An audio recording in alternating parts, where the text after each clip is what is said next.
Mais je suis fatigué, je suis obligé de bouger, de travailler. Oui, c'est pour ça. Voilà. Si, ça existe. Ouais. Alors c'est quoi la fatigue? Eh bien, quand on fait beaucoup d'heures dans la semaine, on est fatigué après.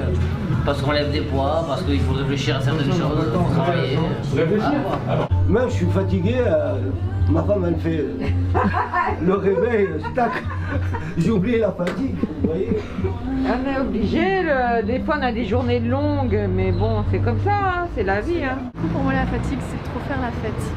Voilà, passer un âge, on s'en remet plus. Tu parles comme si t'avais 50 ans, putain. Quand on boit trop. Bon, la fatigue, je la sens pas. La fatigue, je la sens pas. On est obligé de travailler. Si tu travailles pas, t'es pas payé, t'as pas d'argent, voiture, assurance, le loyer avec mon père, c'est difficile. Hein. La fatigue, tu la sens pas. Aujourd'hui, la fatigue, on va dire que tout le monde est un peu fatigué pour rien et Je dors pas, je dors 5 heures, max. je trouve que c'est un peu abusé parce que au final, on peut la gérer largement. Déjà en prenant soin de son corps, en prenant les bons aliments, en se nourrissant bien. Red Bull, dès le matin.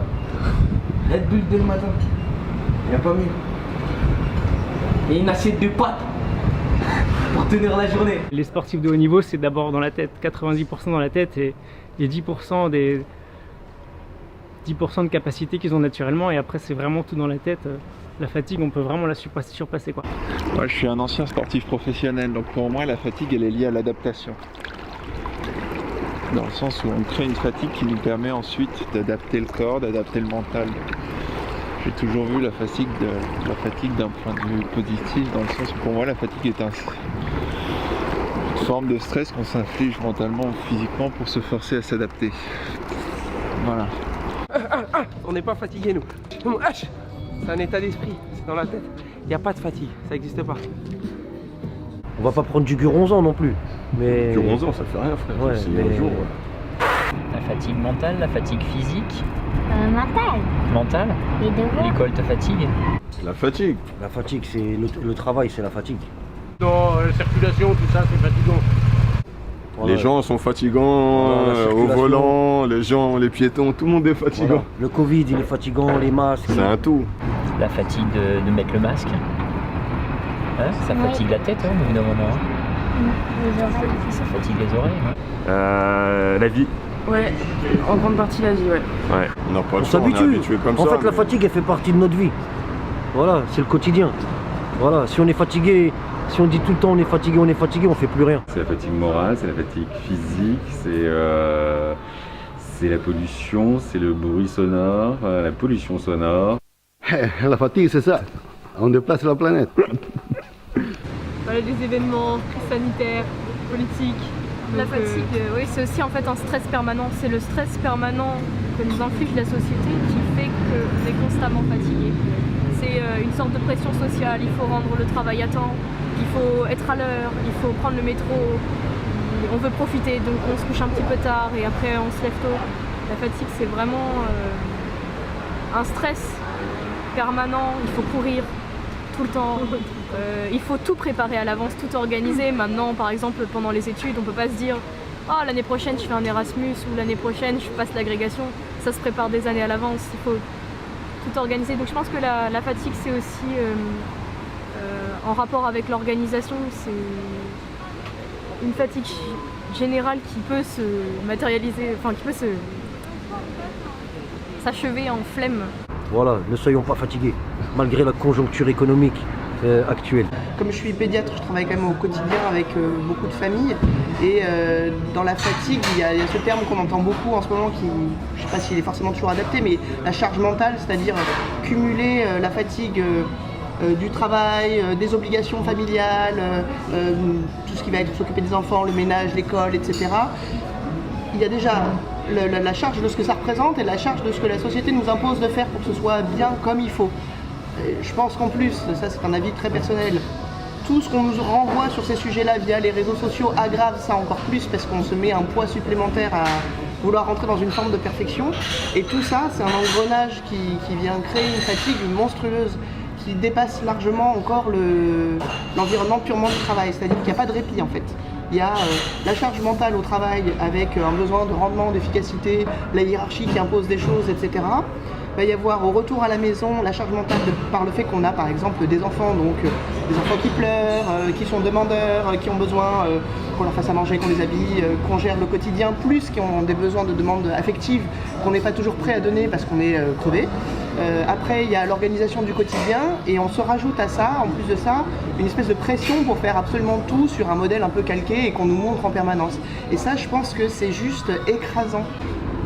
La fatigue, c'est la suite du Covid, c'est se retrouver après n'avoir rien fait pendant 1 an et demi ou 2, de ne plus avoir envie de rien faire. Et là, il faut vraiment se donner des coups de pied dans les fesses pour rebondir. Et c'est ce que je fais depuis quelques jours, parce que je sentais que ça n'allait plus. La fatigue, c'est de ne plus avoir envie de rien faire. Donc profitons-en et ne laissons pas la fatigue nous submerger. Voilà. Toi, t'es pas un petit café. On va boire un café. Ouais. Là, vous voyez, je prends un café, là, j'ai oublié la fatigue.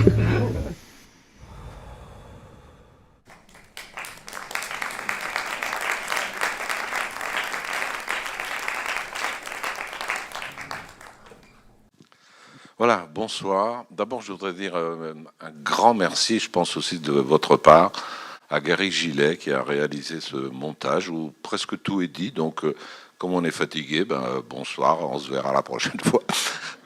Non, on est très heureux, toute l'équipe des rencontres philosophiques, de vous revoir ici. On a quand même raté beaucoup à cause de l'épidémie et aujourd'hui, nous sommes vraiment très heureux de relancer encore une saison. On va parler de la fatigue, on parlera ensuite de la nature, ensuite on parlera de la croyance, du jeu et de l'avenir, mais vu du côté des lycéens sans doute. Voilà, ce soir c'est donc la fatigue. Vous voyez que le sujet est tellement vaste qu'on a entendu dans les interventions enregistrées à quel point il pouvait y avoir des différences de perception donc de la fatigue. Vous avez aussi remarqué que beaucoup rattachent quand même la fatigue à ce qui nous a accablés pendant donc la crise sanitaire, comme si avant la fatigue n'avait pas existé, ce qui n'est pas tout à fait effectivement le cas. Donc ce soir, pour parler de la fatigue, avant qu'on commence, je voudrais vous présenter tout de suite mes invités qui ont eu la gentillesse de nous rejoindre ici. Donc à ma droite, Éric Fiat, qui est philosophe, qui est professeur des universités. Il enseigne la philosophie morale et l'éthique appliquée, c'est-à-dire l'éthique médicale et l'éthique du travail social, à l'université Paris-Est Marne-la-Vallée et aussi à l'école éthique de la Salpêtrière, qui est donc rattachée au laboratoire interdisciplinaire d'études du politique qu'on appelle Hannah Arendt Paris-Est, dont il est le directeur adjoint. Donc il est également membre du conseil scientifique du département de recherche en bioéthique du Collège des Bernardins. Alors ces travaux portent effectivement sur la fragilité humaine au sens très large, dans ses dimensions corporelles et phénoménologiques. Et il est par ailleurs, je tiens à le dire, violoncelliste dans l'ensemble instrumental de Château-Thierry, qui est, si je ne me trompe, ta ville natale. Il suffit que je lise les titres de ces livres pour que vous compreniez le sens de ses recherches. Grandeur et misère des hommes, petit traité de la dignité, handicap, la couleur du matin profond, corps et âme, ou qu'un peu d'incarnation, ça peut pas faire de mal, la pudeur à l'épreuve du soin, le devenir de l'intériorité et ode à la fatigue. Puis à ma droite, plus droite, Georges Vigarello, donc qui est né à Monaco, peut-être le savez-vous déjà, qui lui est historien, qui est spécialiste de l'histoire de l'hygiène, de la santé, des pratiques corporelles et des représentations du corps. Alors, il est directeur d'études à l'École des hautes études en sciences sociales, co-directeur du Centre Edgar Morin, membre de l'Institut universitaire de France et puis ancien président du conseil scientifique de la BNF et docteur honoris causa de l'Université de Montréal et de l'Université de Lausanne.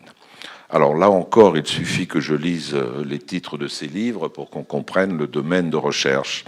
Dans le sens inverse à la chronologie, La robe, une histoire culturelle du Moyen-Âge à aujourd'hui, Histoire de la fatigue du Moyen-Âge à aujourd'hui, Le sentiment de soi, histoire de la perception du corps, La silhouette du XVIIIe siècle à nos jours, Les métamorphoses du gras, histoire de l'obésité du Moyen-Âge au XXe siècle, histoire de la beauté, du jeu ancien aux shows sportifs, la naissance d'un mythe, l'histoire du viol, passion sport, le propre et le sale, l'hygiène depuis le Moyen-Âge, le corps redressé, et surtout, il a entre autres, publié au Seuil de nombreux ouvrages et dirigé avec Alain Corbin, que je voudrais saluer ici parce que j'ai une immense admiration pour cet historien qui avait fait l'histoire des odeurs, le miasme et la jonquille, l'histoire aussi d'un inconnu. En étant dans les archives, il a ouvert au hasard effectivement les dossiers de la mairie. Il a pris un nom au hasard du XVIIe au XVIIIe siècle et puis il en a fait l'histoire alors qu'on savait presque rien. Donc avec Alain Corbin et Jean-Jacques Courtine, qui est aussi un grand, Georges Vigarello a dirigé une histoire du corps, une histoire de la virilité et une histoire des émotions. Donc vous voyez que ce soir, nous avons affaire vraiment à des spécialistes qui vont nous éclairer sur la question. Avant cela, je voudrais juste vous lire un petit texte, si vous me permettez, pour introduire un peu les questions, si je me retrouve dans mes feuilles. Voilà. Dieu lui-même, au fait, au 7e jour ou au 6e, on ne sait pas, n'en peut plus. Le marathonien titube et s'effondre, le maçon laisse tomber sa truelle, l'écolier s'endort sur son cahier, le vieillard ne peut plus porter la cuillère à sa bouche. Parfois, la lassitude précède même le travail. Le cycliste met pied à terre avant d'escalader le col. L'employé se meurt à la seule vue du nombre de mails qu'il a à ouvrir. Et l'ouvrier, en se levant, est déjà là d'avoir à s'épuiser pour pouvoir le lendemain et tous les jours à venir s'épuiser encore. Le soldat est harassé de se tenir au garde à vous, le timide a mal au dos, de ne pouvoir jamais être à son aise. L'étranger s'épuise à chercher ses mots. Le nouveau venu a trouvé sa place. Celui qui n'a rien ne supporte plus d'avoir tout à désirer, et celui qui a tout de n'avoir plus rien à espérer. On peut être là, d'être né, d'avoir à vivre, de devoir chaque jour soulever son corps plus vieux d'un jour. 1000, 1100, 1000, 10 000 formes de la fatigue. À devoir les recenser toutes, on serait totalement éreinté. Sur une telle polychromie de la fatigue, selon l'expression de Jean-Louis Chrétien, qui a écrit un livre mémorable sur la fatigue, la médecine musculaire, la psychologie, la physiologie, la sociologie du travail ont certes quelque chose à dire, mais si chaque acte de la vie a sa fatigue propre, et si on se fatigue de faire, d'en avoir trop fait, ou de n'avoir rien à faire, comment pourrait-elle tout dire ? Qu'en est-il de la fatigue elle-même, ou plutôt de quoi il en va lorsqu'on parle de la fatigue ? Traiter philosophiquement la question de la fatigue pourra de prime abord paraître incongru. Que peut dire la philosophie de la main qui ne peut plus soulever un stylo, des muscles endoloris, des paupières lourdes, des jambes qui n'avancent plus, des yeux qui ne peuvent plus regarder l'écran ? À la rigueur, on admettrait qu'elle parlât de ces fatigues qu'aucun labeur, qu'aucune dépense d'énergie ne justifie.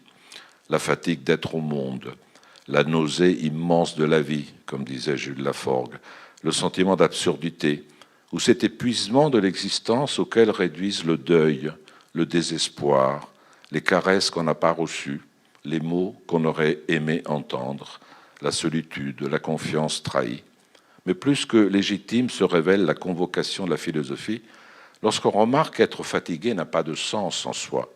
On est toujours fatigué fatigué de marcher, de courir, de dormir, de ne pas dormir, d'être aimé, d'aimer, de ne pas aimer, de travailler, d'attendre, d'être gentil, d'être malade, d'être. Si bien qu'on est toujours déjà fatigué, qu'il n'y a guère une fatigue qui serait indépendante de ce que l'homme fait ou pense, de ce que l'homme est. La fatigue n'a pas de contraire, elle n'a ni début, elle ne peut être que la conséquence de l'effort, ni fin, car on ne peut pas faire que l'on n'ait plus rien à faire.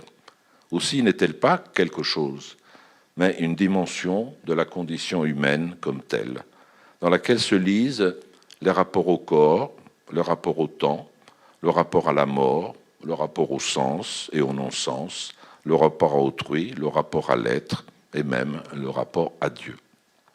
Donc c'est sur ces formes que j'aimerais faire intervenir effectivement mes invités, peut-être d'abord en envisageant une perspective historique sur la fatigue qui permettrait peut-être de relativiser un certain nombre de choses qu'on dit aujourd'hui.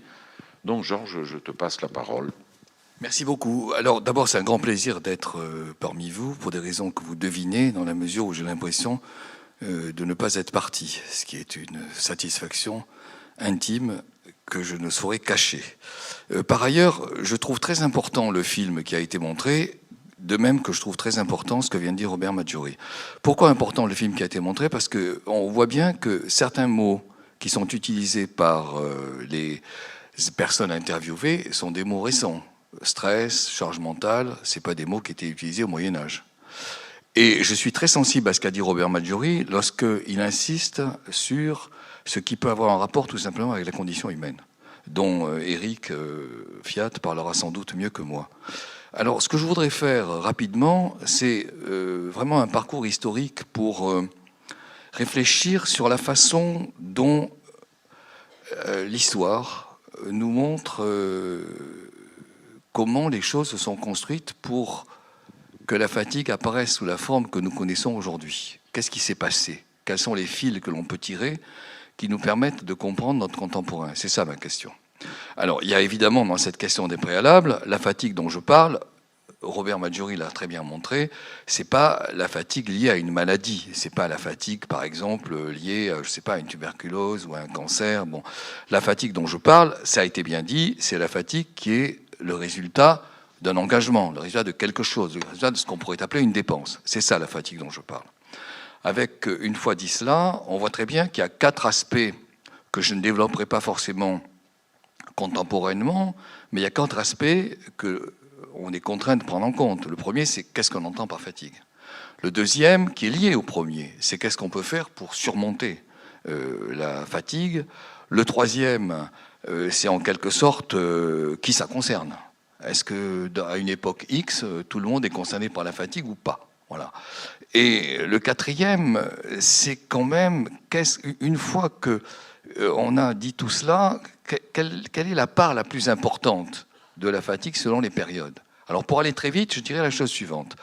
Je ne veux pas m'attarder sur les périodes anciennes, mais je pense que ça vaut la peine d'essayer de mettre en perspective assez rapidement la façon dont les repères ont évolué concernant la fatigue. Si vous posez la question au Moyen-Âge, par exemple, bon, moi je sais qu'historiquement, j'aime bien commencer par ce qui est au fond une forme d'origine de l'Occident. Si vous vous intéressez au Moyen-Âge, vous voyez que la fatigue dont on parle, par exemple, c'est pas la fatigue du travailleur.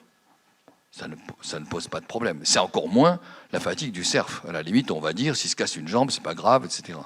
La fatigue dont on parle, c'est la fatigue du combattant, d'abord. Ensuite, c'est la fatigue du clerc, c'est-à-dire celui qui se sacrifie pour les autres. Et puis enfin, c'est la fatigue, je dirais, du voyageur et plus particulièrement du marchand. Et donc, vous avez du coup, ça c'est ce qui m'intéresse beaucoup en histoire. C'est quand on pose une question sur un objet, on peut être en mesure de dresser le profil d'une époque. Vous avez du coup ce qui est important à une époque, c'est-à-dire la défense de la cité, l'alimentation de la cité, le marchand, et la défense spirituelle de la cité. Vous voyez, du coup, vous avez un profil. Alors maintenant, comment on l'a défini? Rien à voir avec la façon dont on l'a défini aujourd'hui. Je ne veux pas être trop long, hein, mais on l'a défini par le fait que la fatigue, c'est ce qui nous fait perdre de la substance du corps. Et la substance médiévale, je suis désolé de faire ce type de rapprochement, c'est quand même de l'eau. C'est les humeurs qui comptent. D'ailleurs, la preuve, vous voyez bien, quand ils sont fatigués, ils transpirent, c'est de l'eau qui sort. Quand ils sont épuisés, ils sont pâles, etc. Bon. Et du coup, le fait de surmonter, c'est boire. Vous avez tout un imaginaire comme ça qui consiste, pour les armées en particulier, à rafraîchir. Vous voyez, on rafraîchit l'armée. Bon. Donc c'est là la manière de la faire en quelque sorte récupérer, remonter, etc. L'évaluation n'existe pas au Moyen-Âge, on ne sait pas. On vous dit, bon, la fatigue, c'est quand on marche beaucoup ou quand on met de l'intensité. C'est très important l'évaluation, parce qu'un des problèmes évidemment aujourd'hui, c'est comment on évalue. Vous voyez, toute la question de la pénibilité, c'est comment on évalue. Voilà. Et ça, à la fois la question est posée au Moyen-Âge et la réponse n'est absolument pas apportée.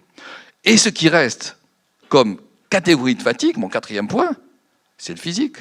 Il n'y a pas de fatigue mentale. Vous voyez.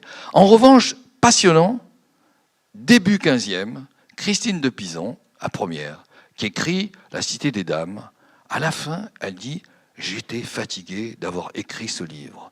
Et je ressentais mon corps épuisé. » Donc, on voit bien qu'il y a quelque chose qui est de l'ordre du mental qui se met à émerger, mais la traduction reste particulièrement physique. Il n'y a pas d'angoisse, ce n'est pas la psychanalyse, il n'y a pas d'intériorité, etc. Voilà.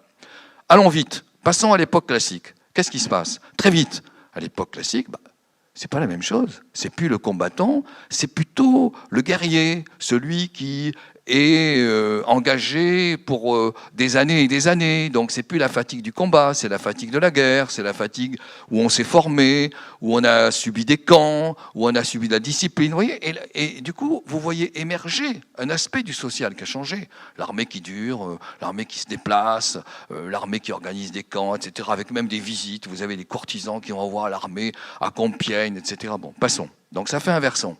Vous avez un autre versant qui naît, et là encore, qui décrit un profil. C'est quoi? L'administrateur. Ah, ça, au XVIIe, Louis XIV envoie comme ça des intendants en province, il utilise ses ministres, et donc vous avez des ministres qui disent « Écoutez, je ne peux pas continuer ». Je pense à Chemillard, qui est à la fois ministre des Finances et ministre de la Guerre. Il écrit à Louis XIV « Je ne peux pas continuer ». À Louis XIV dit « Nous mourrons tous les deux ». Oui. Donc là, il y a quelque chose de nouveau. Au Moyen-Âge, vous ne voyez pas ça. L'administrateur, ça crée une société qui diffuse de l'ordre, qui diffuse de la communication, qui diffuse en quelque sorte de l'information. Et c'est nouveau. Bon, donc la fatigue nous montre comme ça des parcelles de social qui se mettent à exister. Et puis vous avez encore la fatigue du courtisan. Alors ça c'est très précis, le courtisan autour du roi, la France qui rassemble le pouvoir au niveau d'un centre qui est le pouvoir, et le courtisan il se fatigue. Il se fatigue à la fois parce qu'on voit émerger insensiblement du psychologique. Moi c'est ce qui m'intéresse le plus, je ne vous le cache pas. C'est la fatigue mentale, évidemment. On voit monter du psychologique. Le courtisan qui va dire alors, la critique qu'on fait, il se plie, il obéit, il accepte, il subit. Voilà. Ou encore, il se tient debout en permanence. Et donc, ça donne quelque chose qui n'est plus seulement de la spécificité physique, qui fait exister un autre versant. Et puis, vous avez, c'est mon quatrième point, vous avez la fatigue de l'esprit qui apparaît. Descartes. Descartes, dans les lettres à Élisabeth, vous savez, ne faites pas trop de métaphysique parce que vous allez avoir une fatigue mentale, une fatigue d'esprit. Il décrit pas, Descartes ne décrit pas, c'est pas la psychanalyse une fois encore, mais quand même il y a un versant qui est neuf et qui est fondamental à mes yeux, et qui est quelque chose qui se passe à l'intérieur de vous et qui n'est pas lié au physique. Donc du coup, ne jouez pas trop aux échecs, etc. Et puis dans les institutions religieuses, il faut une récréation. Et la récréation, c'est une forme d'arriver à arrêter un peu la prière, qui risque d'être obsédante, qui vous occupe l'esprit, il ne faut pas trop, etc. Vous voyez, on voit dans le temps des fils qui peuvent être tirés et qui font émerger des nouvelles manières de décrire et des nouvelles manières de faire exister quelque chose qui est de l'ordre de la fatigue, de la pénibilité, etc. Bon, alors on pourrait continuer, je vais être quand même très rapide, je ne vais pas décrire l'ensemble des instances historiques. Vous n'avez toujours pas, au XVIIe, vous n'avez toujours pas l'évaluation, hein. Mais quand même, le XVIIe, c'est c'est un pouvoir centralisateur. Ce pouvoir, il faut qu'il sache combien il dépense, combien il gagne. Donc vous commencez à avoir des lettres de Louvois, par exemple, qui s'adressent à le futur maréchal Vauban, qui dit voilà, vous avez à débarrasser tel ensemble de terres pour faire un arc-duc amenant l'eau de l'Eure à Versailles, je pense à Maintenon, 1686. Et là, il lui dit dites-moi combien un soldat peut déplacer de terre par jour. Dites-moi combien il faut de soldats pour faire telle et telle chose, ce qui est quand même assez remarquable comme question. Évidemment, Vauban ne peut pas répondre, ne peut pas dire. Donc ça, c'est un truc, c'est une histoire magnifique, ça. Ça échoue complètement. Le débarrassement de la terre pour conduire l'aqueduc à Versailles, ça tombe. Il y a des phrases magnifiques dans Saint-Simon, qui est le grand chroniqueur du XVIIe, qui dit il y a eu peut-être des fièvres qui sont nées, des marées, etc. Voilà, on ne comprend pas. Mais Vauban va continuer. Et il va travailler sur la frontière de l'Est, puisque Louis XIV a complètement rasé le Palatinat, et ils craignent le fait qu'il y ait un combat qui menace les marges de l'Est. Et donc là, Vauban va quand même calculer de manière plus précise, il va s'installer, combien on peut terrasser, combien on peut faire circuler de brouettes par jour, quelle distance. Bon. Là encore, c'est flou, il n'a pas de réponse. Mais l'idée est d'essayer de calculer elle est nouvelle et intéressante. Donc vous voyez ce qui progresse. C'est à la fois quelque chose qui est de l'ordre du psychologique, et en même temps, c'est quelque chose qui est de l'ordre du calcul, qui est de l'ordre, bon, pour dire les mots vite, et évidemment de façon caricaturale, c'est de l'ordre du rendement. Alors si je continue, très vite, qu'est-ce qui est neuf au 18e? Ah, ça renvoie à ce que disait Robert tout à l'heure. Ce qui est neuf au 18e, c'est quand même que les gens commencent à s'interroger sur ce qu'ils éprouvent. Et brusquement, vous avez des lettres, Madame Dudéfend, Madame d'Épinay, qui écrivent et qui disent « Aujourd'hui, je me sens vraiment fatigué ». Vous ne trouvez pas ça avant? Donc ça renvoie à quoi? Ça renvoie au fait que commence à apparaître quelque chose qui est de l'ordre d'une exigence de conscience, d'une exigence d'écoute, d'une exigence d'intériorité, qui auparavant n'était pas. Et nous sommes les enfants de ça. Vous voyez, c'est pour ça que faire de l'histoire, c'est intéressant. Parce qu'on comprend comment certaines complexités, certaines intériorisations se mettent à exister. Et ça va encore plus loin. Dire que vous avez donc, je me résume, cette apparition d'écoute. Moi, j'avais beaucoup travaillé quand j'avais écrit ce livre sur le sentiment de soi, histoire de la perception interne du corps. Il y a une perception interne qui se met à exister alors qu'elle était beaucoup plus faible, voire quasiment effacée auparavant. Vous avez ça. Et puis vous avez, est-ce que je ne peux pas me lancer dans tel défi? Est-ce que je ne peux pas affronter telle chose? D'où des espaces qui étaient totalement inexistants et qui se mettent à émerger, à exister. Émerger, c'est le mot, le Mont Blanc.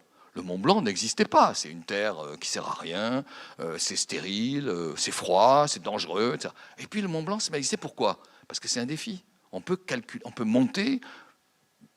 De Saussure fait ça, vous voyez, 1786, il fait ça. On peut aborder, on peut monter, on peut se lancer un défi. Et se lancer un défi, en quelque sorte, c'est faire exister de la fatigue qui nous rassure et nous donne le sentiment que nous existons avec plus d'intensité, avec plus de légitimité, et c'est absolument fondamental. Les Lumières, de ce point de vue-là, sont une bascule, à mon avis, radicale, qui nous font arriver, nous font penser aux périodes d'aujourd'hui. 19e, vous voyez, je vais très vite parce qu'il y a plein de choses dont je ne parle pas. La fatigue aussi, elle est perçue de façon nouvelle au 18e. Hein. C'est les nerfs, c'est plus les humeurs, c'est les nerfs qui lâchent, les nerfs qui ne tiennent pas. Donc il faut trouver des excitants, il faut tendre le corps, il faut recourir au froid. Je ne parle pas de tout ça parce qu'on n'en finirait pas. Passons au 19e. Et brusquement, le 19e, c'est une nouvelle société, c'est un nouvel espace, c'est un nouveau milieu. Machines, usines, industrie, ouvriers épuisés, que faire? Que faire? Alors, évidemment, il y a une relative indifférence à l'égard de l'épuisement ouvrier au 19e, il ne faut pas se faire d'illusions. Mais en même temps, il y a une préoccupation. Donc, vous commencez à voir des enquêtes. Je pense en particulier à, j'en parlais tout à l'heure quand on discutait avec les lycéens, vous avez en particulier l'Académie des sciences morales et politiques qui lance une grande enquête. Vous voyez, l'État se sent responsable, qui lance une grande enquête sur... Alors, les ouvriers, qu'est-ce que ça donne? Et puis, le fameux rapport Villermé, Louis-René Villermé, tableau physique et moral des ouvriers en France. Et qu'est-ce qu'il voit, machin, comment il s'appelle, Villermé? Il s'interroge sur un nouveau type de représentation de la fatigue, à savoir, c'est plus les nerfs, mais c'est l'énergie. C'est-à-dire que c'est le fait que l'oxygène, ça brûle et ça crée de la mécanique, exactement comme la machine à vapeur. Donc qu'est-ce qu'ils voient? Ils sont voûtés, ils n'ont plus de poitrine, ils sont complètement écrasés, ils sont exsangues, etc. Vous voyez? Et les enfants dans la même situation. Donc il faut arriver à faire en sorte que ces générations ne dépérissent pas, parce qu'elles se trouvent coincées, en quelque sorte diminuées, et dans une certaine mesure dégénérées. Ça, c'est tout à fait neuf au 19e. Ce qui est neuf, c'est la représentation du corps, je l'ai dit, je n'y reviens pas, énergie. Et ce qui est neuf, c'est une population qui se met à être de plus en plus visible et sur laquelle on s'interroge. Alors qu'au Moyen-Âge, on ne s'interrogeait pas du tout sur cette population. Avant-dernier point, et après, j'en terminerai avec un parcours historique qui est quasiment caricatural. Avant-dernier point, c'est le suivant. Qu'est-ce qui se passe dans la deuxième moitié du 19e? Fondamental. Si vous lisez les textes, non seulement les romans, mais les textes de mœurs, même à la limite les règlements, les textes des inventeurs, qu'est-ce qui se passe? Le sentiment que le monde s'est accéléré, le sentiment qu'on ne maîtrise plus, ça va trop vite. Les vapeurs, les télégraphes, les téléphones à la fin du 19e, la presse tous les jours. La presse, impossible de surmonter la presse. Les émotions changent toutes les quarts d'heure. Je ne peux pas. Les textes de Zola sont terribles là-dessus. Je ne peux pas lire le journal, etc. Bon. Et ça aboutit à quoi? Notion complètement nouvelle. Je vous dis les mots. Il faut suivre les mots. Stress, charge mentale sont des mots nouveaux qui désignent de nouvelles situations. Quel est le mot nouveau deuxième moitié du 19e? Surmenage. Les individus sont surmenés. Ils n'arrivent pas à maîtriser ce qui les déborde. Quelle est la maladie? Neurasthénie. Vous voyez, la fameuse maladie qui a été magnifiquement analysée par le père de Proust, Antonin Proust, qui écrit l'hygiène du neurasthénique. Parce qu'ils sont tellement débordés qu'ils tombent. Il y a des phrases magnifiques chez Maupassant. Je ne peux pas me lever le matin, je ne peux pas bouger. Vous voyez, donc ça, c'est une fatigue qui est quand même liée à quelque chose qui est de l'ordre de la dépense. Mais ce n'est pas la dépense au sens de l'engagement physique, c'est la dépense au sens de l'accentuation de la sensation, l'accentuation, le débordement des sollicitations, le débordement de lumière, le débordement en quelque sorte, je dirais, de demandes nerveuses, etc. Ça, c'est complètement neuf. Vous voyez, donc les mots, c'est complètement neuf. Et je pense que si on continue, évidemment, il se passe quelque chose qui est fondamentalement de plus en plus psychologique dans les sociétés d'aujourd'hui. Je vais très vite, bien entendu, et du coup, je schématise de manière quasiment discutable. Ce qui se passe, si j'en viens à mon dernier point, c'est quand même que les individus s'écoutent de plus en plus. Il y a une psychologisation qui a considérablement monté. En s'écoutant de plus en plus, ils ont le sentiment que leur condition est d'emblée une condition de fatigue. Et moi, ce qui me passionne, et je terminerai là-dessus, ce qui me passionne, parce que ça renvoie sans doute à une discussion que nous pouvons avoir avec Eric, ce qui me passionne, c'est la chose suivante. Si vous comparez, je ne veux pas être long, mais si vous comparez les descriptions dans le cadre de la guerre, les descriptions faites par les soldats, et que vous comparez deux situations extrêmes, quasi insupportables, la retraite de Russie et la situation des tranchées. Un siècle plus tard. Retraite de Russie, je cite toujours le livre du sergent Bourgogne, qui lui décrit évidemment un épuisement terrible, si vous voulez. Bon, le froid, le manque de nourriture, et ce sur quoi insiste le sergent Bourgogne, c'est d'une part cela, bon, cette forme d'épuisement qui était quasiment inconnue jusque-là, mais c'est aussi le fait qu'il y a du coup des moments de grandissement. C'est-à-dire des moments où on peut avoir une générosité alors qu'on est en train de mourir, on donne sa ration, ou encore, je citais tout à l'heure les pontonniers de la Bérésina qui se sacrifient, parce qu'il faut que le convoi puisse passer, donc ils sont dans l'eau, gelés, etc., et ils ne peuvent pas surmonter. Très bien. Si vous lisez les témoignages des poilus, un siècle plus tard, les témoignages des poilus, je pense en particulier à ce livre extraordinaire, La peur, de Gabriel Chevalier. Le témoignage que je n'ai pas lu, c'est ça, bien entendu. Épuisement total, sacrifice, magnifique. Mais c'est aussi autre chose. Et ça nous concerne. Le témoignage que je n'ai pas lu, c'est... Gabriel Chevalier, c'est magnifique ce point de vue-là. Qu'est-ce qu'il dit? On nous épuise tellement que nous ne pouvons plus penser à nous-mêmes. Nous n'avons plus d'autonomie. Nous n'existons pas. Je n'existe plus. Je suis un animal. Je perds en quelque sorte mon moi. Ça, c'est complètement neuf. Vous voyez? Donc, si je tire le fil, c'est quand même une indiscutable montée du psychologique, c'est une indiscutable montée de l'attention à soi, c'est une indiscutable montée de l'insistance portée sur l'autonomie. Alors j'ajouterais, on pourrait décrire le stress, etc., je ne veux pas le faire, j'ajouterais que la charge mentale, c'est précisément l'accentuation de la pression de type psychologique. Et ce qui me paraît personnellement très important, c'est la montée d'autres mots, dont harcèlement, harcèlement moral, harcèlement psychologique. Pourquoi? Parce qu'on supporte de moins en moins le fait qu'une pression vienne s'exercer sur nous. Et cette pression se transforme en fatigue. Je ne parle pas du Covid, on pourrait en parler longuement. On va en parler après. On pourra le faire après. Déjà, quand tu parlais de l'invention de la presse, la pression, je veux dire. Mais on reviendra sur des tas de points. Moi, je te remercie, c'est fantastique ce survol, que tu peux appeler survol, mais qui est très indicatif de la manière dont la fatigue est apparue. Oui, mais c'est ça qui est bien de le savoir. Peut-être qu'on reviendra tout à l'heure sur certaines histoires dans les couvents, chez les nonnes, l'invention de la récréation, la sédie chez les moines, par exemple, ou alors la corrélation entre la définition de la fatigue que tu as donnée comme perte d'énergie liée au statut nouveau de la société avec les machines à vapeur, etc. Et aussi l'invention de l'hygiène à ce moment-là, des politiques d'hygiène publique qui se lancent en même temps. Donc on reviendra sur tous ces points parce que c'est passionnant, mais je voudrais d'abord entendre Eric, qui va peut-être un autre angle d'approche de la fatigue. Merci à toi, merci de votre invitation qui met douceur et joie. Mes sentiments sont mêlés de parler à côté de Georges Vigarello. Je suis à la fois très fier et très impressionné, mais le tutoiement que nous nous donnons depuis 38 minutes fait que je n'ai plus trop peur. Je suis un peu désintimidé grâce à ce tutoiement que tu m'as permis. Au fond, j'aimerais bien, mais je crois que c'est impossible, commenter le texte de Robert, qui est tellement formidable que si on avait le temps d'en commenter chaque phrase, peut-être qu'on dirait tout ce qu'il faut dire de la fatigue. Mais là n'est pas l'objectif. Je retiens une chose que tu as dite et que tu as dite également, c'est qu'évidemment la fatigue n'est pas qu'une mésaventure physique ou psychologique qui arriverait à un être parce qu'il ne se serait pas assez ménagé, économisé. Ce qui m'a d'abord intéressé, c'est qu'elle est en effet quelque chose d'essentiel de la condition humaine. Pourquoi ?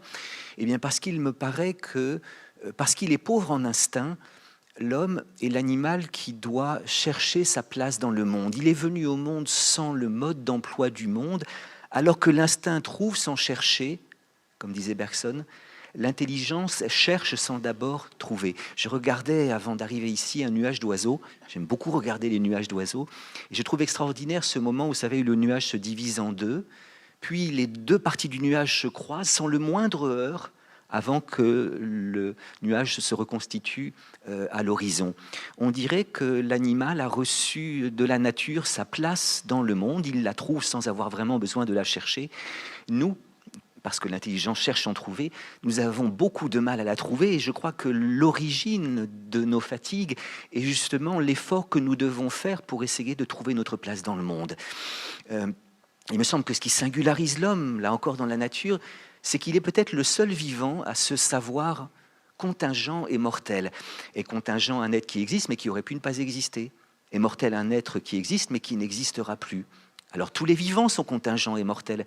Cette rose aurait pu ne pas être, elle n'aurait pas été si la graine qui en fut l'origine avait été mangée par l'oiseau. Et elle ne sera plus quand elle sera fanée. Ce phacochère aurait pu ne pas être et ne sera plus. Il n'aurait pas été si son père et sa mère phacochère n'avaient point copulé. Bon, le spectacle me paraît une horreur, mais enfin, il a bien fallu qu'il existât pour qu'il fût là. Et après tout, sub specie naturae, du point de vue de la nature, ces animaux sont peut-être des merveilles. Bon, et il ne sera plus quand il sera mort. Nous aussi, nous sommes contingents et mortels. Vous auriez pu ne pas être et vous n'auriez pas été si votre mère n'avait pas rencontré votre père, si la conversation qu'ils eurent n'avait pas pris le tour un peu charmant qu'elle a pris, si 9 mois avant votre naissance, il ne s'était rien passé. Qu'il se passe quelque chose est nécessaire, mais n'est pas suffisant à ce que vous existiez. Car si après la joie paternelle, eh bien, dans la course des spermatozoïdes à l'ovule, ça n'avait pas été ce spermatozoïde-là qui serait arrivé en premier, eh bien, vous n'auriez pas été. Quel dommage. Et puis vous ne serez plus, car chaque homme est mortel et chacun est pour soi. Mais ce qui nous différencie, je crois, de la rose et du phacochère, c'est que nous savons notre contingence et notre mortalité. Et ce savoir fait que notre vie est autre que celle de la rose et celle du phacochère. Peut-être qu'on n'est pas obligé d'utiliser la distinction heideggerienne entre vivre et exister, mais nous ne faisons pas que vivre, nous faisons le dur métier d'exister. Cette conscience de notre contingence et notre mortalité fomente en nous deux sentiments complètement différents, entre lesquels nous oscillons toute notre vie, que j'appellerais tout simplement la joie d'être et la tristesse d'exister. Il nous arrive parfois de nous dire, mais j'aurais pu ne pas être et je n'aurais pas été si mon père n'avait pas rencontré, si la conversation, si le sperme... Je suis. Oh, quelle chance, la vie est un cadeau, la vie est une merveille. Je mourrai un jour, mais je suis encore en vie. Quelle chance, la vie est un cadeau, la vie est une merveille.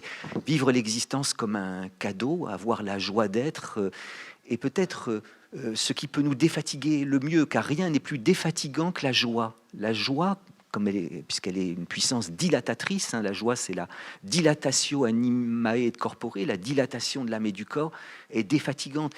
Mais il y a aussi la tristesse d'exister. Il nous arrive de nous dire, j'aurais pu ne pas être et je n'aurais pas été si.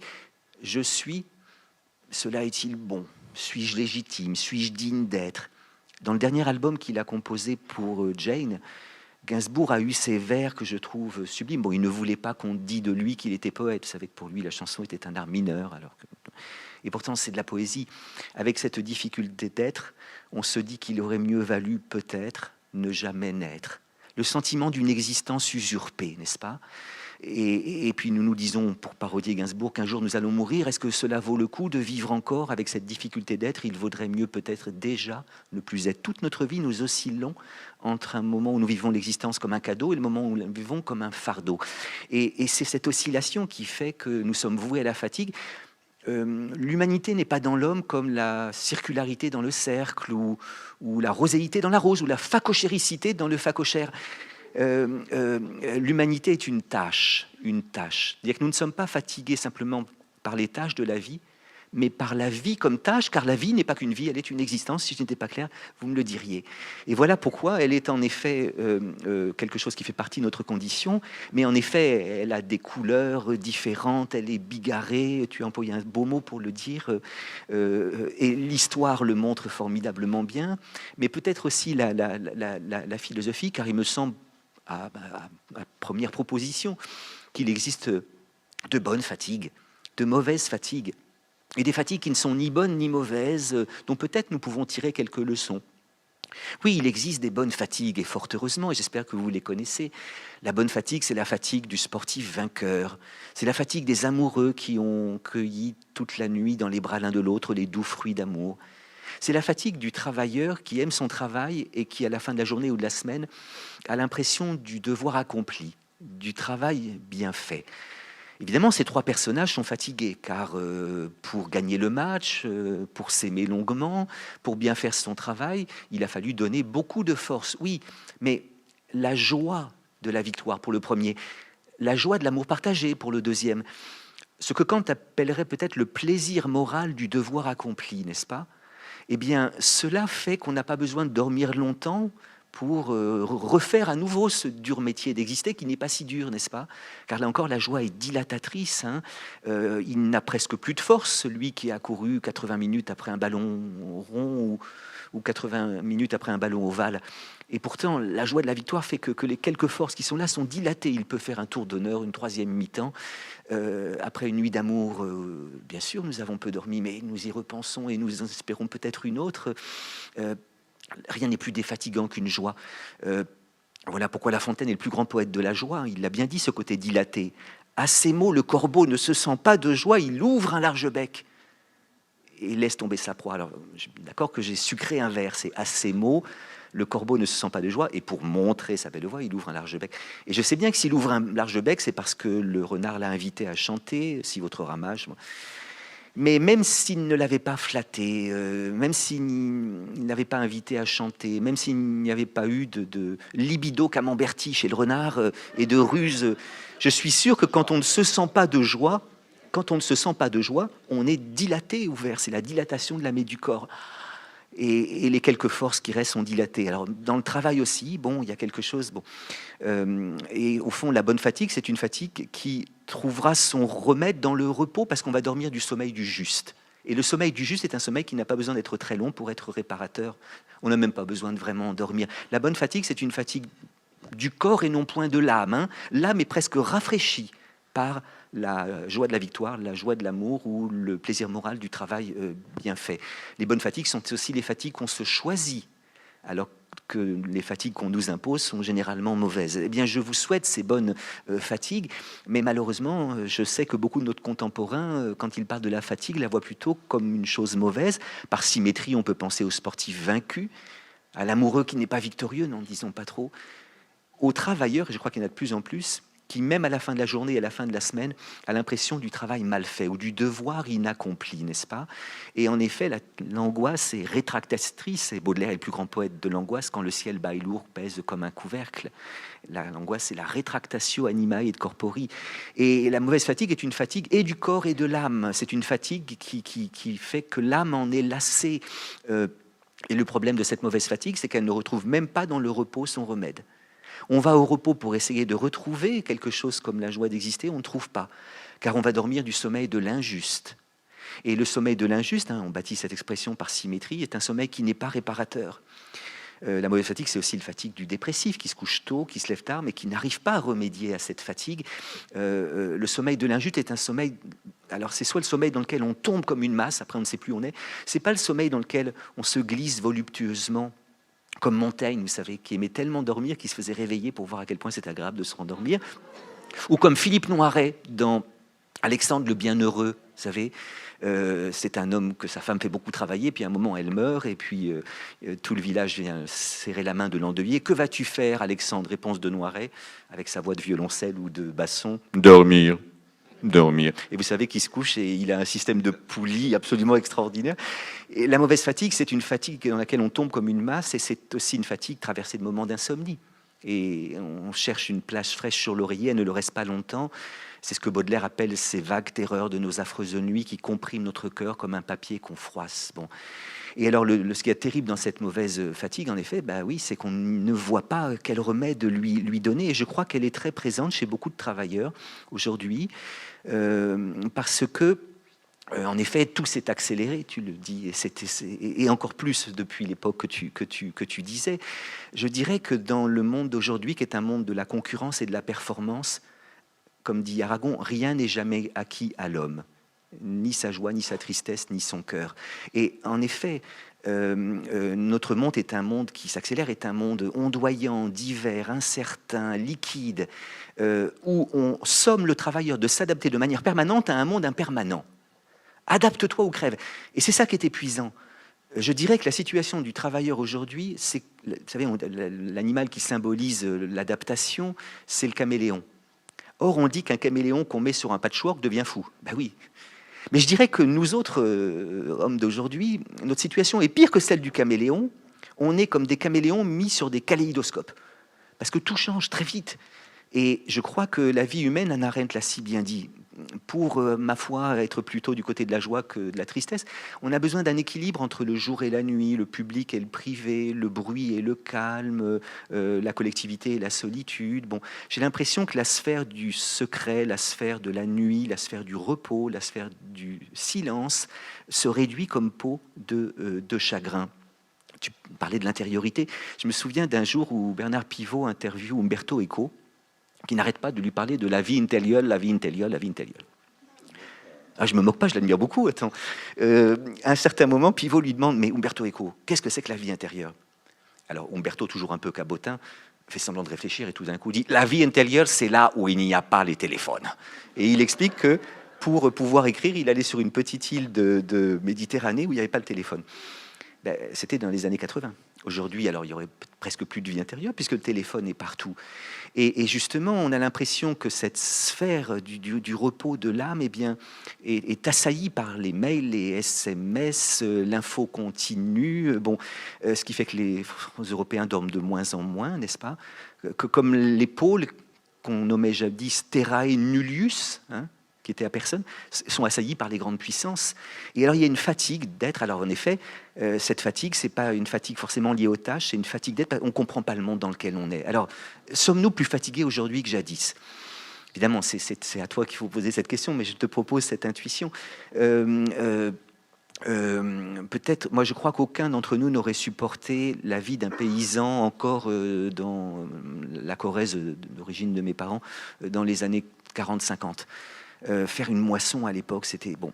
La vie des paysans de l'époque, c'était la vie décrite par Brassens dans Pauvre Martin, pauvre misère, avec une bêche à l'épaule, avec à la lèvre un doux chant, avec au cœur un grand courage, il s'en allait trimer au champ.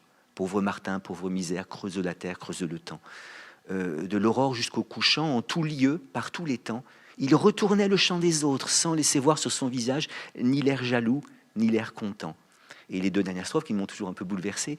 Et quand la mort lui a fait signe de labourer son dernier champ, il creusa lui-même sa tombe en faisant vite, en se cachant. Pauvre Martin, pauvre misère, creuse la terre, creuse le temps. Il creusa lui-même sa tombe en faisant vite, en se cachant, et s'y étendit sans rien dire pour ne pas déranger les gens. Pauvre Martin, pauvre misère, dors sous la terre, dors sous le temps, Alors, nous, est-ce qu'on n'est pas un peu des enfants gâtés en disant « je suis fatigué, je suis fatigué, je suis fatigué ». Oui, mais nos fatigues sont plutôt morales que physiques. Et une fatigue morale est une fatigue qui se remédie moins facilement qu'une fatigue physique. Et en effet, cette obligation de s'adapter de manière permanente à un monde impermanent fomente une fatigue presque sans remède, et parfois ça donne la fatigue d'être. La fatigue d'être, vivre l'existence comme un fardeau plutôt que comme un cadeau, rien ne peut, ni le guronzan dont parlait un de nos collègues, ni la vitamine C, n'y peuvent remédier. Alors j'espère que vous avez quand même. Alors, le burn-out est la forme extrême de cette mauvaise fatigue, mais pour finir, il y a heureusement beaucoup de fatigues que nous vivons sont intermédiaires, ni aussi mauvaises que celle que je viens de dire, ni aussi bonnes que celle que je viens de dire. Qu'en faire ? Ma proposition, c'est peut-être de tirer des leçons de la fatigue, plutôt que de lutter contre elle. Apprenons à nous en faire peut-être une amie, dans la mesure où il ne sert de rien de lutter contre la fatigue, puisque plus on lutte contre la fatigue, c'est fatigant. Vous savez, on peut l'emporter contre un ennemi puissant quand il se présente face à vous. C'est ainsi que David l'a emporté contre le puissant Goliath. On peut se battre contre son cancer au début, quand c'est encore asymptomatique, qu'on n'est pas épuisé par la chimio ou je sais trop quoi. On peut dire, tel François Mitterrand sortant de l'hôpital Cochin un jour de 1992, après qu'il eut avoué au monde qu'il souffrait de ce cancer, dont il souffrait depuis longtemps, on peut dire c'est un combat honorable à mener contre soi-même. Mais on ne peut pas combattre la fatigue, parce que la fatigue, elle ne vient pas de face. La fatigue vient d'en haut. Et en effet, on dit que le poids, on sent le poids sur les épaules. Elle vient de derrière, c'est-à-dire qu'on en a plein le dos. Elle vient d'en bas, c'est-à-dire que le sol se dérobe sous nos pieds. Le puissant Gulliver a été réduit à rien par les Lilliputiens parce qu'il en venait partout. La fatigue est mielleuse, elle nous englue.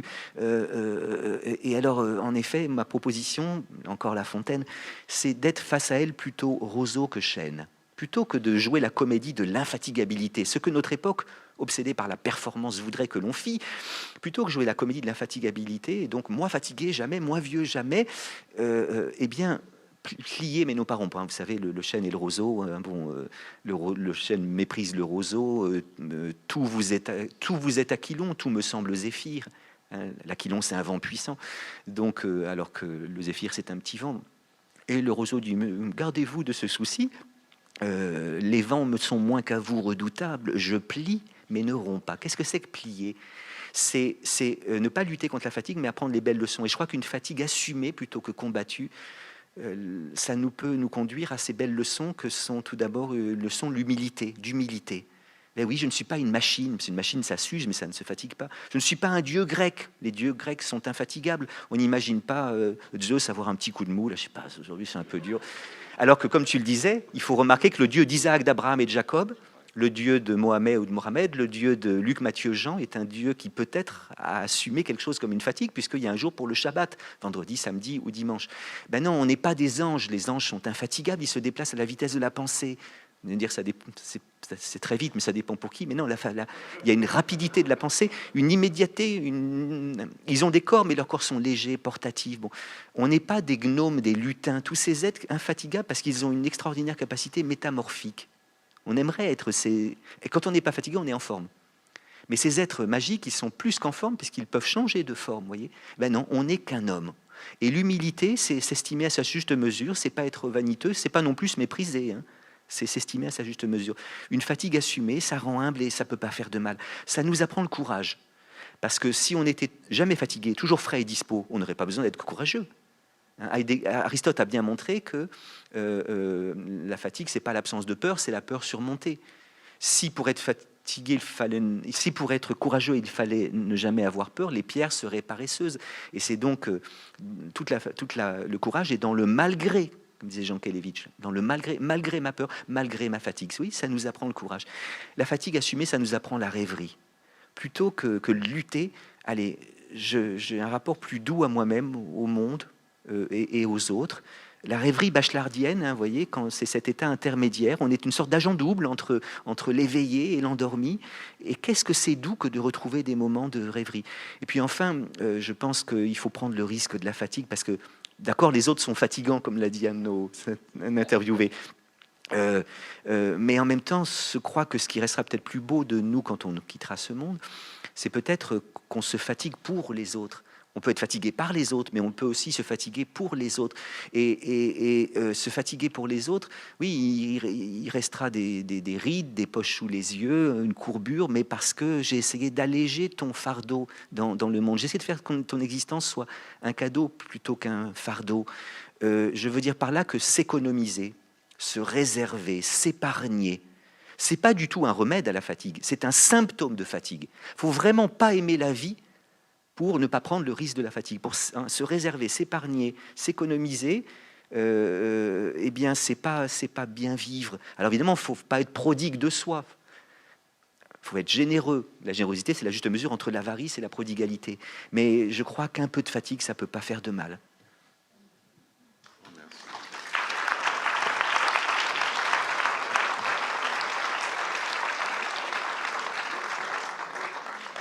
C'est difficile de parler après toi, mais je vais te donner une citation qui va te plaire et qui fera le lien entre nous. D'autant que cette citation me vient de Charlotte quand on travaillait sur la fatigue. Elle avait trouvé une citation de Peter Hanke qui est extrait de l'essai sur la fatigue, et tu vas adorer cette citation sur la bonne fatigue. Fatigue au regard clair. C'est le monde qui se raconte lui-même en silence, absolument sans parole à moi. Rien à dire.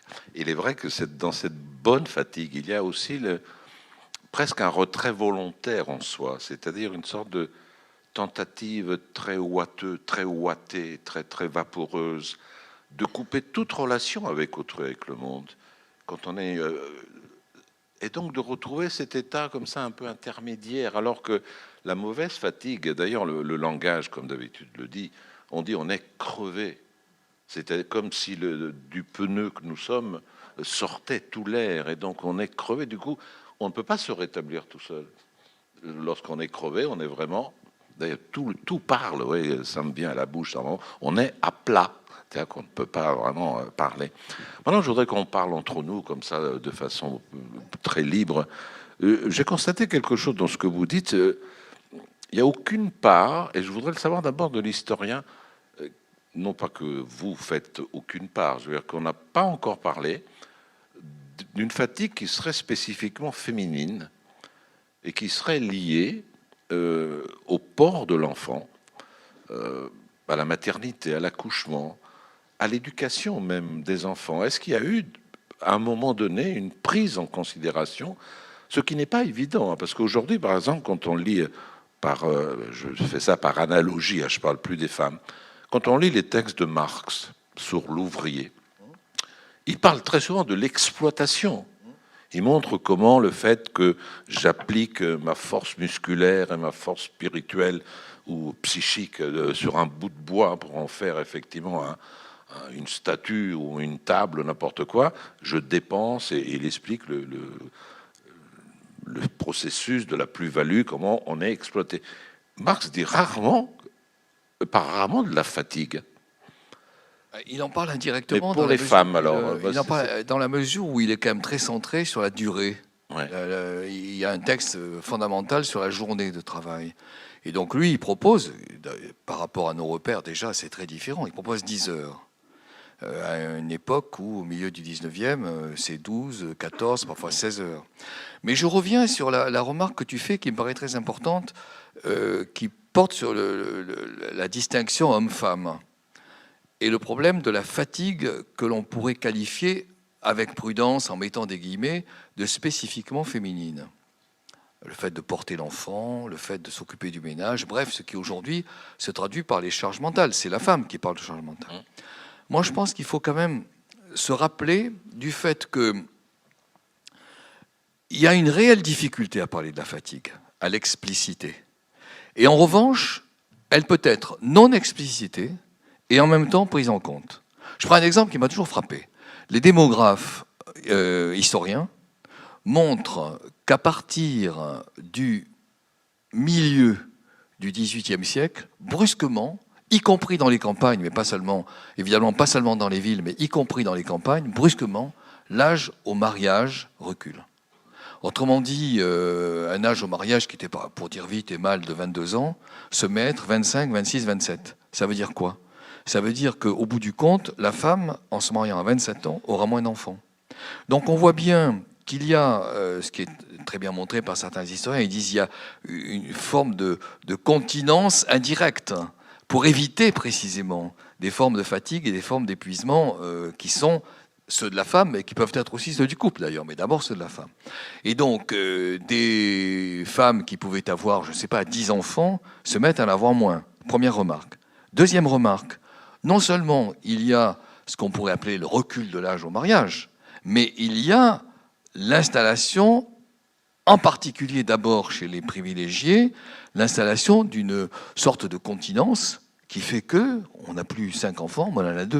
Et il y a des recherches magnifiques qui montrent que les pères de France sont les premiers, PAIRS, sont les premiers à n'avoir que 2 ou 3 enfants, alors que la noblesse auparavant en avait beaucoup plus. Donc on voit que ce qui ne se dit pas se traduit néanmoins par des pratiques qui désignent quelque chose qui est de l'ordre d'une fatigue et quelque chose qui, au fond, renvoie au sentiment qu'il faut l'alléger. Ça me paraît très important. Mais pour revenir à ce que disait Eric, moi je suis complètement d'accord sur l'image. Alors je l'ai utilisé dans mon livre, hein, l'image du roseau et du chêne. Je trouve que c'est une image magnifique. Effectivement, notre condition fait que nous ne pouvons pas éviter ce sentiment qu'il y a un manque. Et ce sentiment de manque il est de plus en plus fort dans la mesure où notre psychologisation nous amène à nous interroger davantage sur nous-mêmes, avec un intérêt sur l'écoute, le corps, etc. Mais ce qui me paraît à la fois mériter une réflexion, c'est quels sont les critères qui sont les plus importants pour traduire et expliquer le phénomène de la fatigue. Or, moi j'ai une interprétation, je peux me tromper, bien entendu, je peux complètement me tromper, mais j'ai une interprétation qui est la suivante. Évidemment, il y a indiscutablement le problème de notre condition. Évidemment, le fait que le manque, il est incontournable et il ne peut jamais être surmonté. C'était très bien dit par Eric tout à l'heure, j'apprécie 1000 fois. Mais ce qui se passe aussi, il ne faut quand même pas l'oublier, c'est le fait que notre moi, excusez-moi d'insister un petit peu, notre moi est perçu comme devenant de plus en plus important aujourd'hui, comme méritant de plus en plus d'attention. Regardez la publicité, parce que je le vaux bien, c'est quand même considérable de dire ça. Je le vaux bien, donc je vaux ce que je vais acheter. Pourquoi je mérite d'emblée, sans ascendance, d'emblée, par ma propre existence.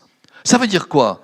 Ça veut dire que je supporterai de moins en moins un geste qui consisterait à arrêter, qui consisterait à diminuer. Et le geste qui diminue et qui est de plus en plus insupportable, c'est celui que nous impose l'autre, c'est-à-dire la domination. Moi, je trouve que nos sociétés sont des sociétés où les individus supportent de moins en moins, à juste titre, pas à juste titre, c'est pas le problème, mais supportent de moins en moins le fait d'être arrêtés dans leur propre initiative, dans leur propre amplitude, dans leurs propres décisions. Et je prends un exemple magnifiquement montré par les psychologues. Je pense en particulier au travail de Yves Clos. Yves Clos s'interroge sur les nouveaux gestes du travail. Ce n'est pas des gestes d'effort, évidemment. Doucher dans un supermarché un produit, c'est un geste très simple. Mais Yves Clos montre magnifiquement, ça moi je trouve que c'est des démonstrations extraordinairement parlantes, il montre magnifiquement que ce qui pose problème, et ce qui va finir par agir sur le geste lui-même, jusqu'à provoquer des crampes, jusqu'à provoquer des malaises, jusqu'à provoquer des burn-out, ce qui est le plus pénible, c'est le sentiment que le geste ne peut pas aller jusqu'à son bout, que je ne le maîtrise pas, que ce n'est pas le mien, que c'est un geste qui est emprunté, que mon moi, finalement, dans une certaine mesure, ne m'appartient pas. C'est ça qui me paraît très important aujourd'hui, même si je suis tout à fait d'accord avec ce qui a été dit magnifiquement par Eric, bien sûr. C'est fondamental. Mais en même temps, on ne peut pas oublier que cette manière dont le moi s'est progressivement emparé de son propre espace, de sa propre intimité, de sa propre exigence, cette manière-là a des conséquences qui font que ça fait émerger de la fatigue. Et de ce point de vue-là, interrogeons-nous. Qu'est-ce qui se passe avec le Covid ? Qu'est-ce qui se passe avec le Covid ? Le confinement qui arrête notre propre espace, le limite. Le confinement qui arrête notre propre temps. On ne peut pas prévoir, on ne peut pas... Qu'est-ce que je vais faire dans un mois ? Je ne sais pas. Bon. Le confinement qui arrête le fait que nous ne pouvons plus avoir les relations que nous avions auparavant. Moi, il y a des amis que je ne vois pas, alors que le confinement est arrêté, je ne les vois pas parce que ça s'est bloqué. Bon.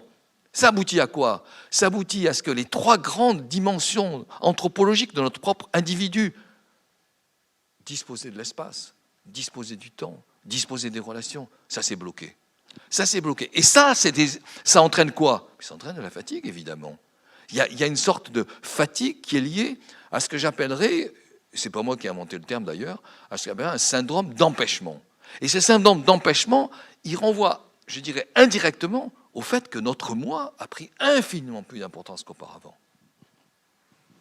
Eric, tu veux Oui, un petit mot sur Marx, et puis après, si, je voudrais poser une question à Georges. Très bien, Un petit mot sur Marx. En effet, il ne parle pas de la fatigue, mais rappelons-nous que son gendre, Paul Lafargue, a écrit un livre qui s'appelle Le droit, éloge de la paresse, le droit à la paresse. Le droit à la paresse. Le droit à la paresse, où il dit que la société capitaliste épuise les hommes, et donc il entonne une sorte d'ode à la paresse. Hein. Ô paresse, baume de nos misères humaines, mère des arts, des sciences et des vertus.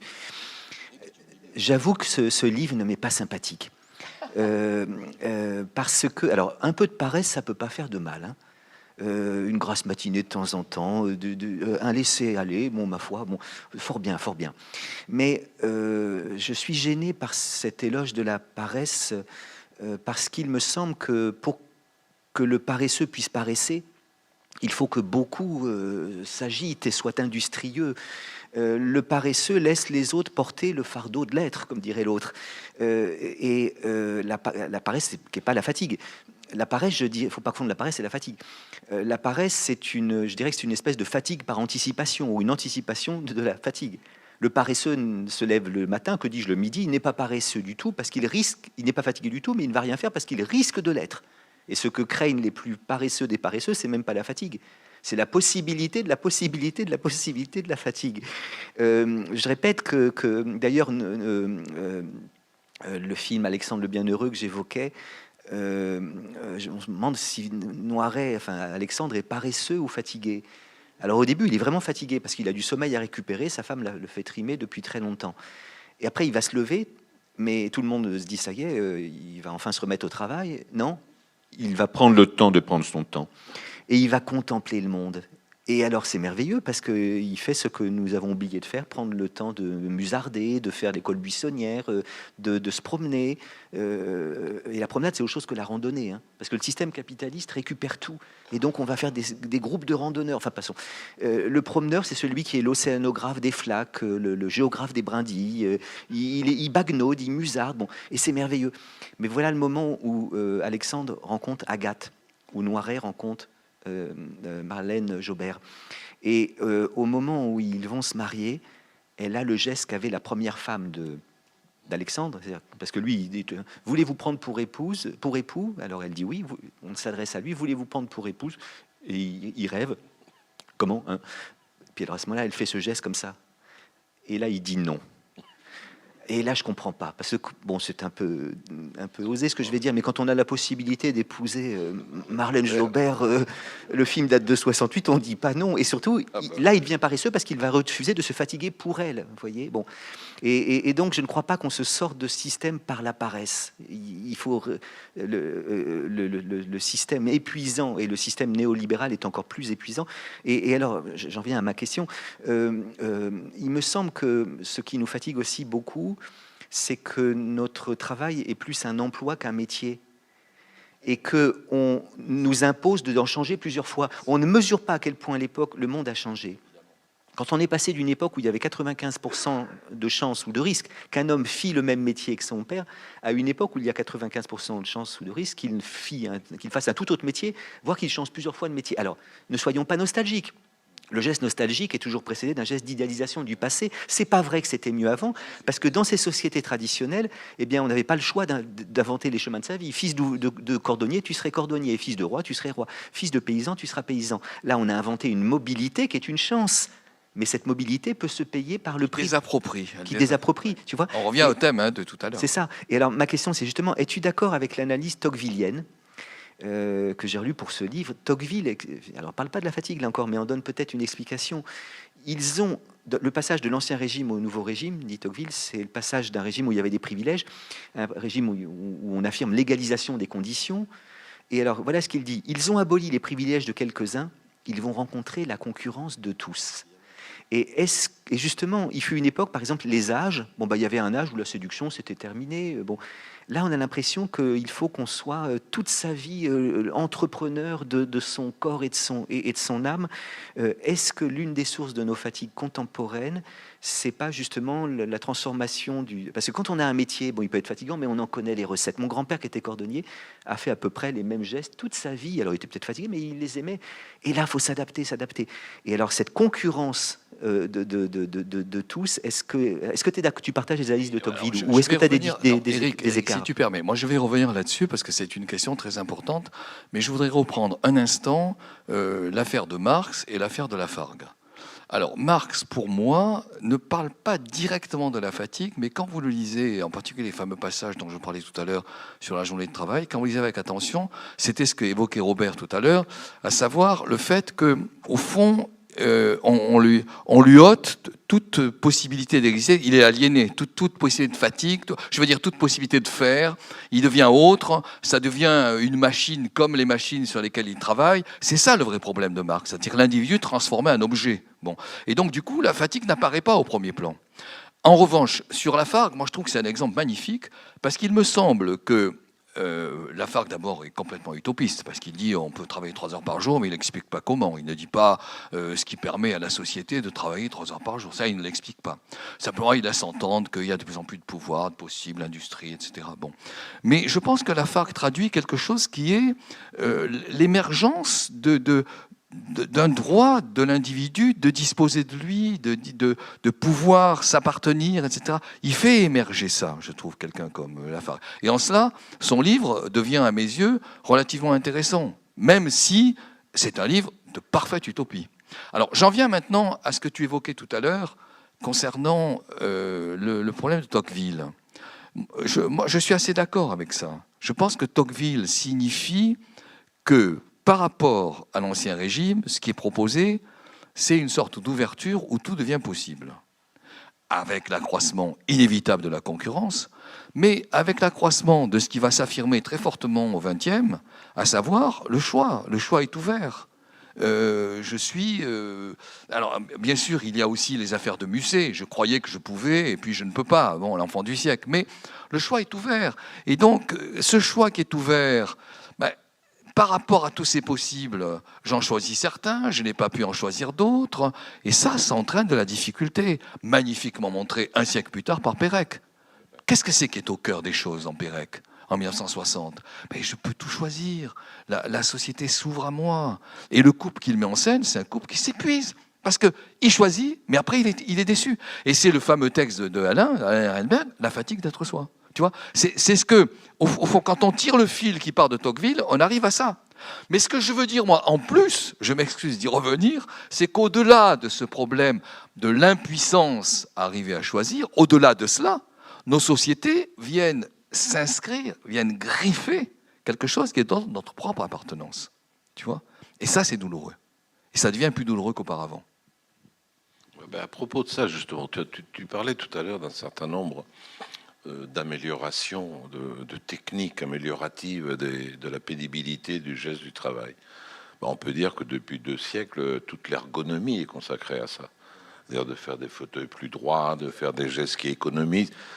La mécanisation et aujourd'hui l'informatisation visent presque toutes à économiser les gestes de travail.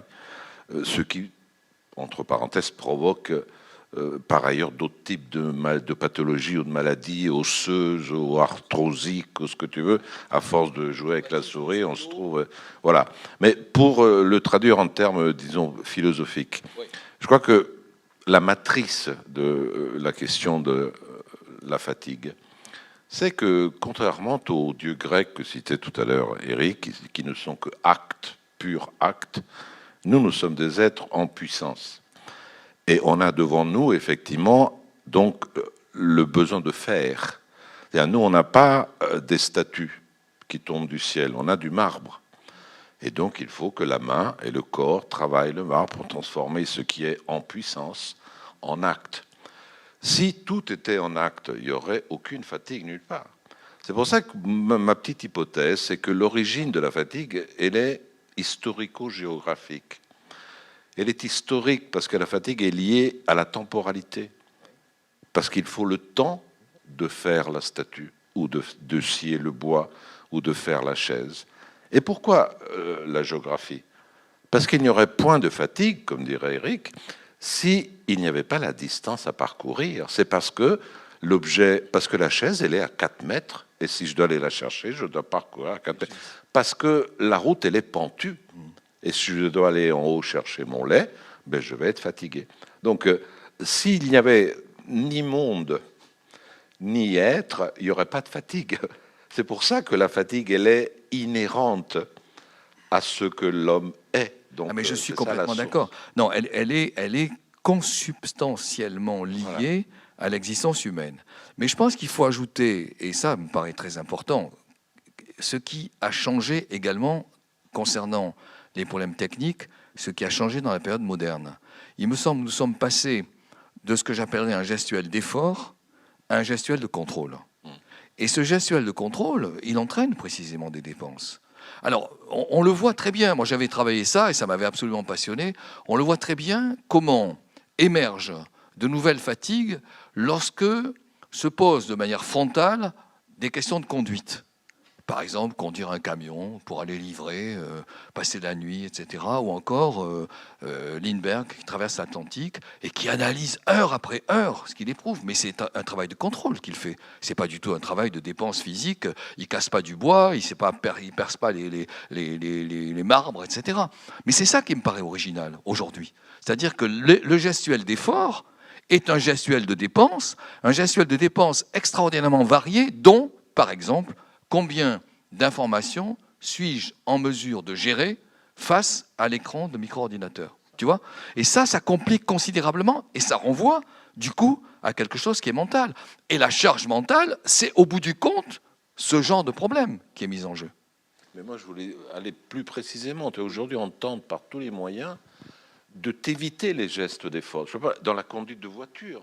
Avant, au moins, tu changeais de vitesse, tu faisais des choses. Bon, là, maintenant, tu te mets comme ça. Donc, la fatigue, ben, ça laisse place à un autre type, peut-être, de fatigue. Mais il y a même une pub qui est à mourir de rire quand on voit cet homme qui a une maison totalement connectée.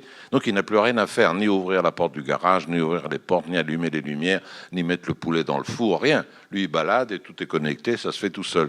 Donc, il sort, il voit que tout se baisse, il est content, il regarde son téléphone, il va au travail, puis après, il rentre, et puis il a perdu son téléphone, il reste devant lui, il reste devant la maison, il se met à pleuvoir, il peut rien faire.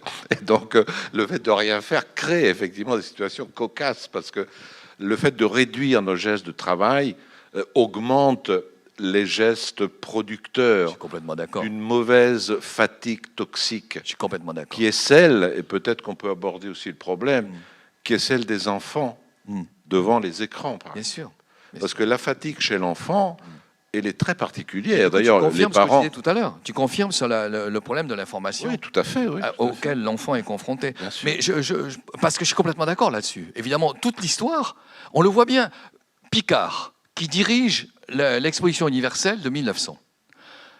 Je croyais que tu parlais des surgelés. Non, c'est pas le même. Non. Les surgelés, c'est encore autre chose, mais c'est dans le même film. Bon, Picard écrit 6 tomes sur la traversée du 19e.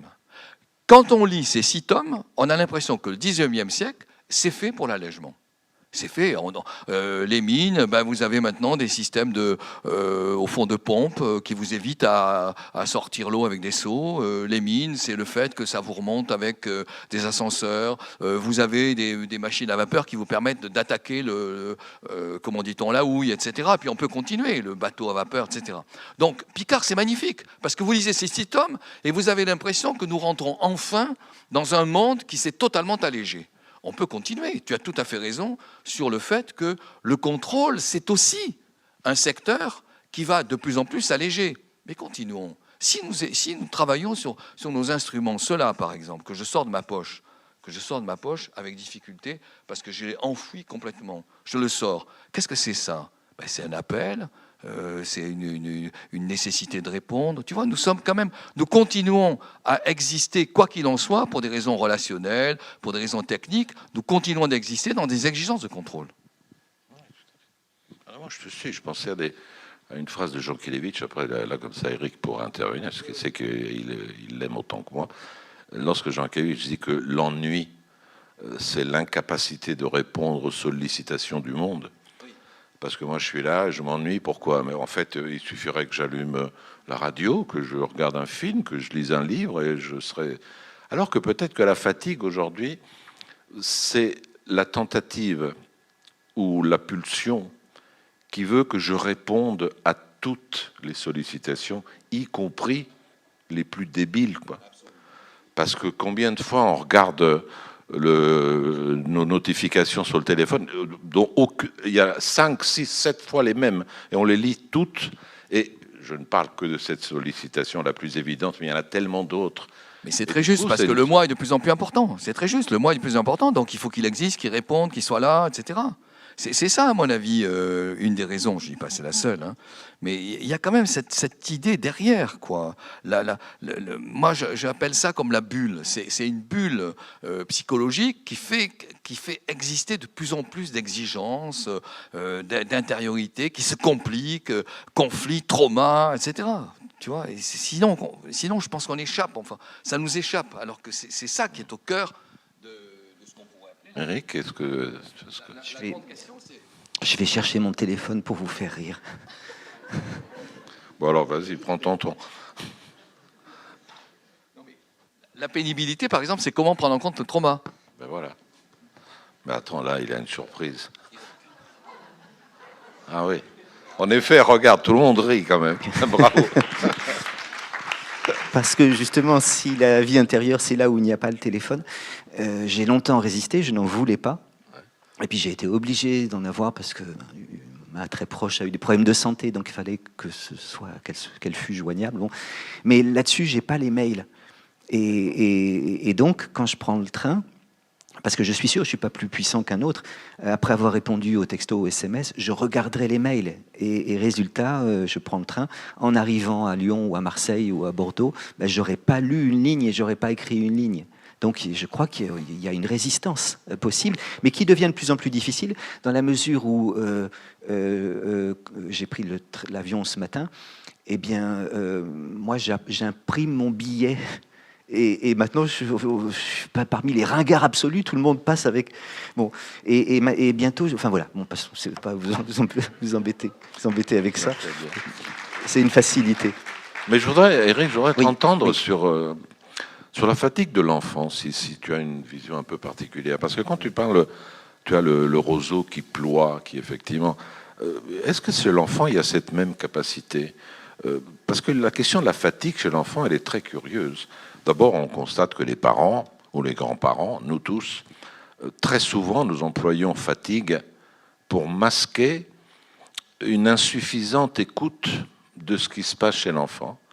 L'enfant, il peut être peut-être mélancolique, en colère, triste. Et nous, on dit « Oh, toi, t'es fatigué, tu devrais aller te coucher. » Toi, t'es fatigué, ça peut cacher tout le reste. Parfois, ça peut aussi éviter de poser la question « Mais pourquoi es-tu triste aujourd'hui? Pourquoi es-tu mélancolique? Ou pourquoi tu es content, etc.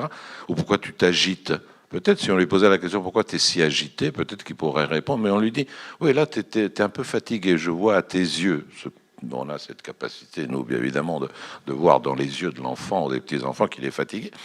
Et donc, la question de la fatigue, elle est complexe, parce qu'évidemment, il y a aussi une fatigue réelle de l'enfant, qui aujourd'hui, chez les enfants d'aujourd'hui, tient beaucoup, et ça tous les psychologues le disent, en mesurant effectivement les heures de fréquentation de leur tablette et de leur téléphone.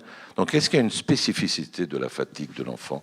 Et peut-il ployer, comme le fait le roseau, ou bien la prendre de face? Alors,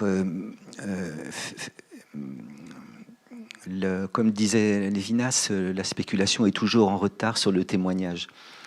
Et donc, mon témoignage, c'est que nous avons essayé de faire en sorte que nos enfants aient à peu près les mêmes fatigues que celles que nous avions. Ce que j'appellerais le vert paradis des fatigues enfantines.